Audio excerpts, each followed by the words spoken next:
Monsieur le Président, ma question s'adresse au ministre de l'Éducation. Monsieur le ministre, la rumeur n'est hélas pas un phénomène nouveau, mais les moyens technologiques ont renforcé sa viralité.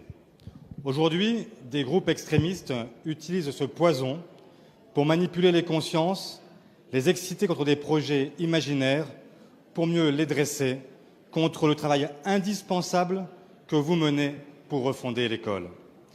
Ainsi, certains pyromanes, clairement issus des rangs de l'extrême droite et qui manifestaient dimanche dernier, comme vient de le rappeler Matthias Fekl, développent l'idée que le gouvernement serait à la tête d'un vaste complot qui aurait pour moyen la négation de toute réalité biologique et pour but la destruction de notre civilisation. Rien de moins.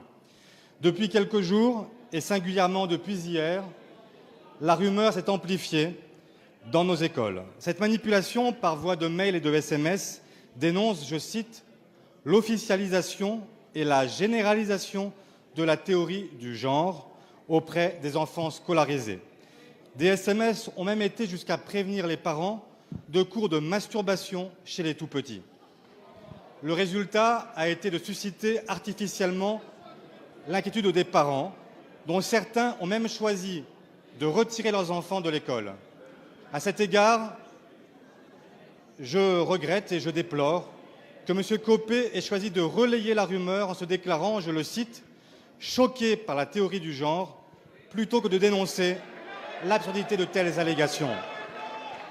Alors, Monsieur le ministre, je souhaiterais tout simplement que vous mettiez aujourd'hui un point final à cette rumeur absurde.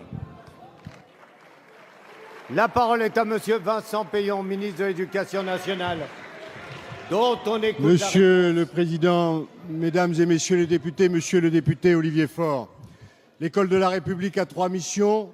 Instruire les enfants de la République. Deuxièmement, favoriser leur insertion professionnelle.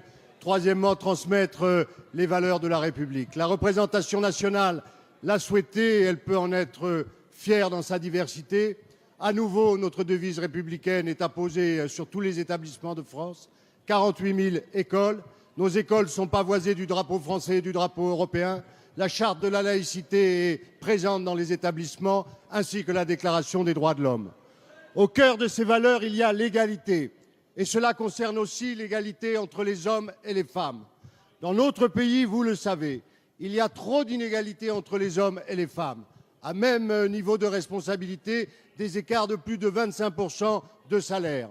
Alors que nous avons plus de jeunes filles qui réussissent dans les filières scientifiques, nous en avons moins d'un tiers qui se destinent au métier d'ingénieur, alors que nous en avons besoin. L'éducation nationale assume tout simplement la transmission de ces valeurs. Le respect et l'égalité entre les filles et les garçons. Elle refuse totalement la théorie du genre et elle refuse les instrumentalisations de ceux qui, venus de l'extrême droite négationniste, sont en train de vouloir répandre l'idée qui fait peur aux parents et qui blesse les enseignants que tel serait notre point de vue. Jamais nous ne renoncerons à l'enseignement de l'égalité que nous inscrivons au fronton de toutes nos écoles.